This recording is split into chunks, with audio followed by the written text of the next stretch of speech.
Un débat auquel, vous le savez, vous pouvez désormais participer via les réseaux sociaux. Des dizaines de milliers de partisans de Mohamed Morsi sont toujours rassemblés ce soir à Nasser City pour protester contre la destitution du président égyptien. Ce mardi, l'ancien ministre des Finances, Hassem El-Beblaoui, a été nommé Premier ministre du gouvernement de transition et Mohamed El-Baradei, lui, a été désigné vice-président chargé des affaires étrangères. Une nouvelle transition donc pour l'Égypte. Voilà la situation, un peu plus de 2 ans après la chute d'Hosni Moubarak, et ce alors que les Égyptiens, il faut le rappeler, ont voté à la fois pour des législatives et une présidentielle. La présidentielle, c'était il y a 1 an. Cette nouvelle transition, est-ce le résultat de l'échec des frères musulmans, mais surtout islamisme ou islam politique et démocratie, est-ce compatible?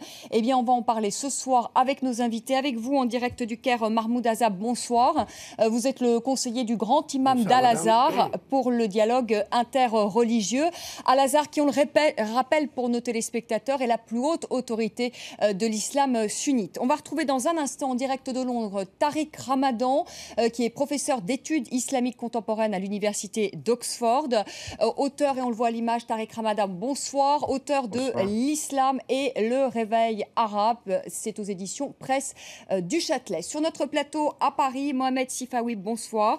Vous êtes journaliste, écrivain, auteur de Mon frère, ce terroriste, un homme dénonce l'islamisme, et c'est aux éditions Kalman Levy. Et enfin, Elia Minsoum, bonsoir. Bonsoir. Vous êtes sociologue, auteur des Nouveaux défis de l'éducation, et c'est aux éditions Les Points sur les i. Avant de commencer ce débat, comme tous les soirs désormais, on va partir place Tahrir, où l'on va retrouver notre correspondante Sonia Dridi. Sonia, bonsoir. Est-ce que vous pouvez nous dire ce soir quelle est la situation dans la capitale égyptienne, au Caire?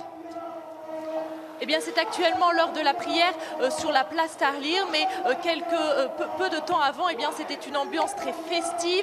Des centaines de manifestants chantaient des chants patriotiques, mais la plupart des activistes victorieux après l'éviction de Mohamed Morsi ont déserté pour l'instant le célèbre Carrefour.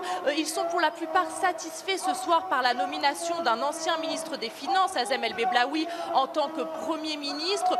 Des activistes m'ont confié que c'était un bon choix alors que l'Égypte traverse une grave crise économique. C'est également un choix stratégique pour l'armée qui contrôle une bonne partie de l'économie du pays et qui espère donc qu'elle se remette rapidement en marche. Et ce soir, la plupart des révolutionnaires sont soulagés, satisfaits que Mohamed El-Baradei, ancien célèbre opposant sous le régime de Moubarak, puis opposant aux frères musulmans, obtiennent aujourd'hui, ce soir, un poste clé. Il devrait être nommé vice-président pour les affaires étrangères. Mais alors que l'armée, qui se sait observer internationalement, presse cette transition démocratique, les frères musulmans continuent de manifester à quelques kilomètres d'ici, dans le quartier de Nasser City. Ils continuent de réclamer le retour de leur président légitime, Mohamed Morsi. Et aujourd'hui, cet après-midi, les frères musulmans ont également enterré leurs martyrs, puisque l'armée a tiré hier dans la foule. Des soldats et des policiers ont tiré sur les manifestants pro-Morsi, et donc ce bain de sang a attisé la colère des frères musulmans. Et un membre de la confrérie m'a dit ce soir que, loin de calmer le jeu, le ramadan qui va débuter demain, devrait au contraire attiser les tensions, les affrontements dans les prochains jours. Merci Sonia. Sonia Dridi en direct du Caire, et vous voyez ces images en direct donc de Nasser City où c'est l'heure de la prière et où sont réunis ce soir encore des dizaines de milliers de partisans du président déchu Mohamed Morsi. Mahmoud Azab en direct du Caire encore. L'imam Cher Ahmed Al-Tayeb a annoncé qu'il se mettait en retrait des négociations, qui est l'imam d'Al-Azhar. Est-ce à dire que vous ne cautionnez pas les agissements de l'armée? On rappelle qu'hier, il y a eu un bain de sang qui a causé la mort de 51 personnes, et en majorité des partisans de Mohamed Morsi. Bonjour madame. Tout d'abord, le retrait dont vous parlez, ça ne veut pas dire que l'imam relâche sa mission d'un grand imam et que toute l'Égypte reconnaît, musulmans et chrétiens, qui dirige avec l'Église depuis 2 ans un débat extraordinaire à travers ce qu'on appelle la maison de la famille égyptienne, et qui est là pour réunir les Égyptiens tous sans exception, de toute couleur politique ou autre, mais ça veut dire qu'il était très prudent. Il dit, dans un moment de conflit qu'on appelle fitna, discorde, il faut qu'on soit prudent. La parole, c'est comme de la chimie, il ne faut pas dire n'importe quoi, il faut s'inscrire du côté du peuple égyptien, la majorité bien claire, que l'Égypte passe cette période vers sa paix et vers sa nature, ses principes connus à travers les siècles et les siècles. Mais ça ne veut pas dire qu'il relâche le dialogue, pas du tout. D'ailleurs, il est là pour réunir, pour appeler les Égyptiens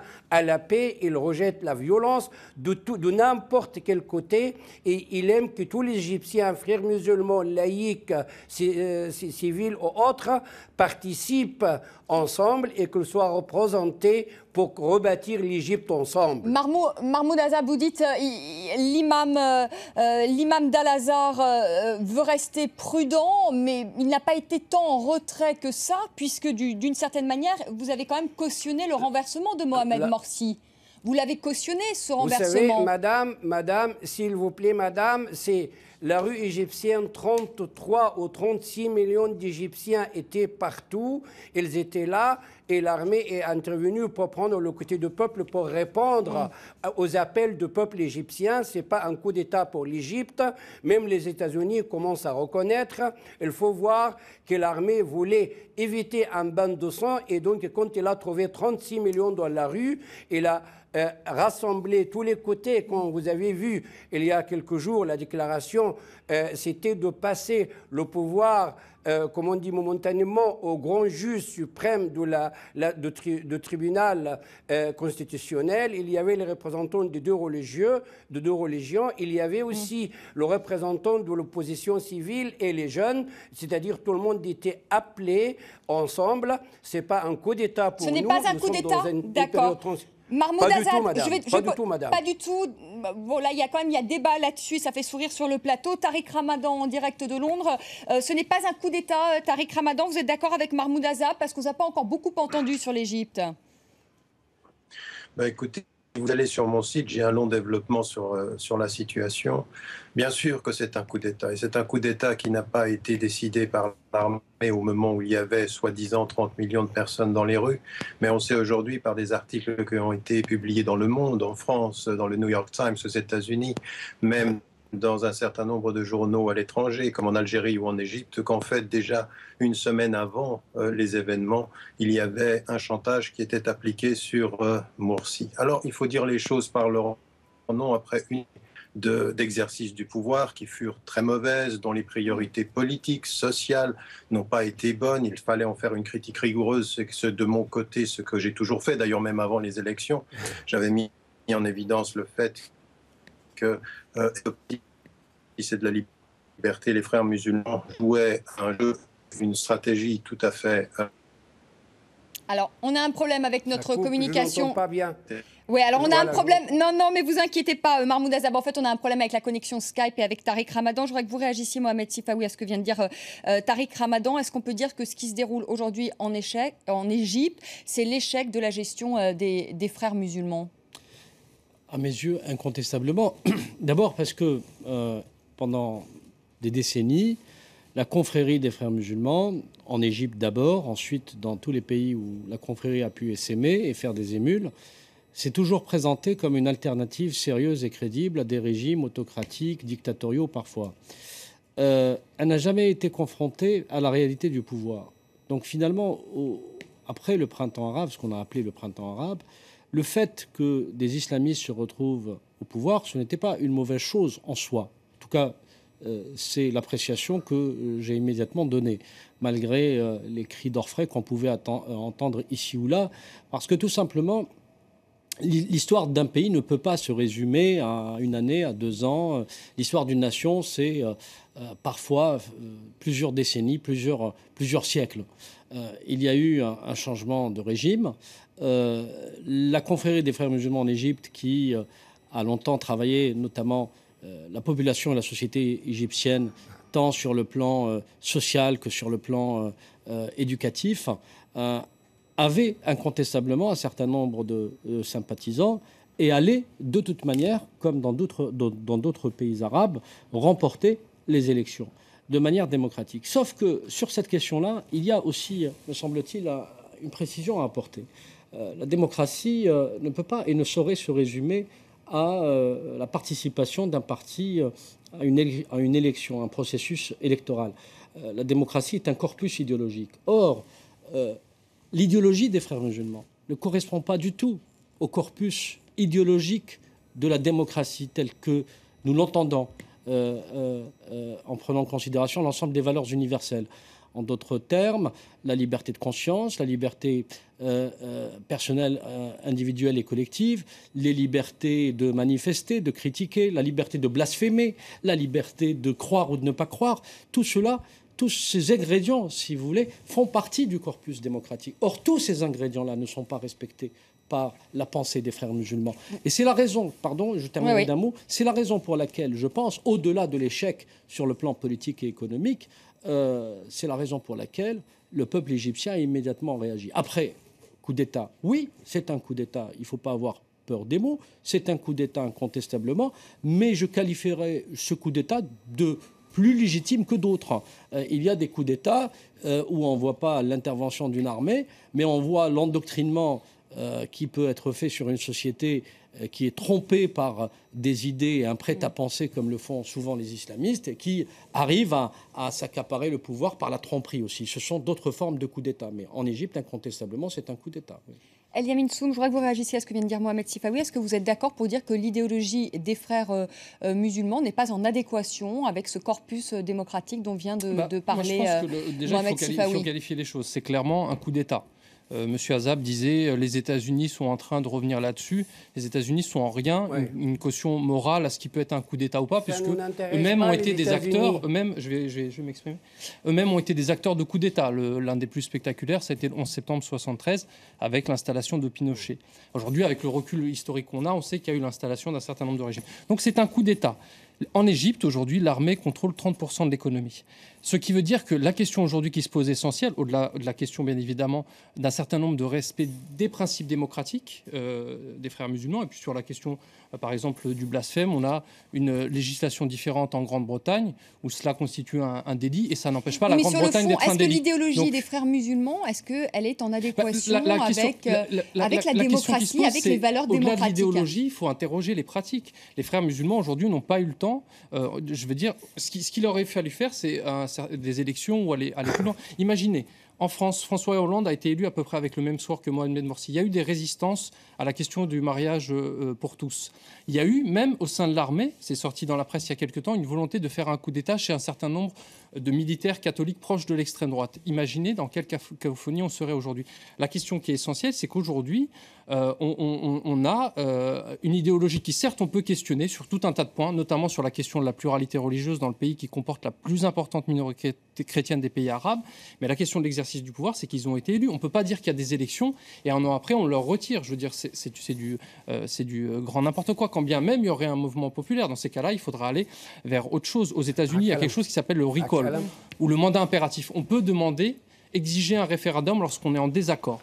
Donc ça, ce sont les exigences de la démocratie, la question qui se pose et qui se pose à ces mouvements-là. Une fois, puisqu'ils étaient dans l'opposition, parfois ils l'ont payé cher, notamment en Égypte, les frères musulmans.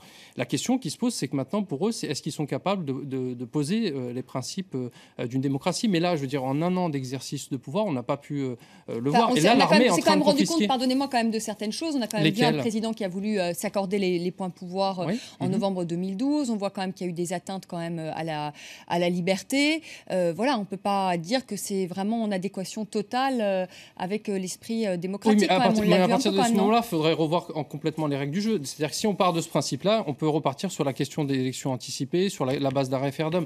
Un coup d'État de cette manière aussi brutale risque de plonger, je pense, l'Égypte dans un scénario de violence. En plus, on a le recul historique.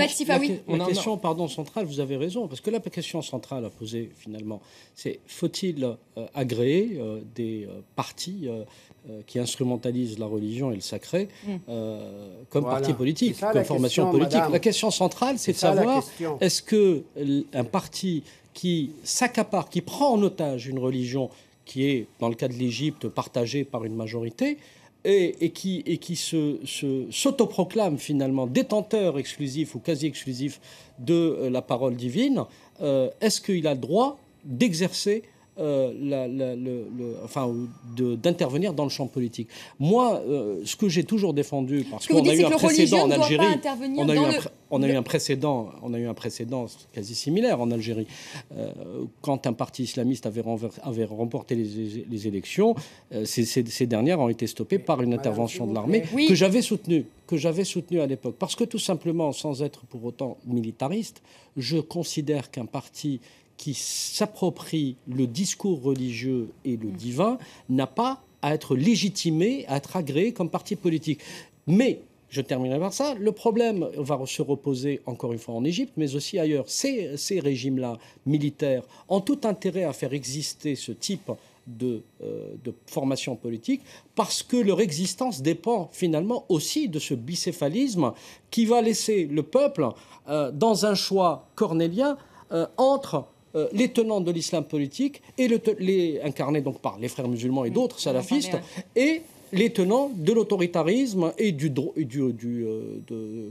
l'autorité, de l'autoritarisme et de la force finalement représentée par l'armée. Mahmoud Azab, vous voulez réagir à ce que vient de dire Mohamed Sifaoui? Oui, madame. Oui, madame, s'il vous plaît.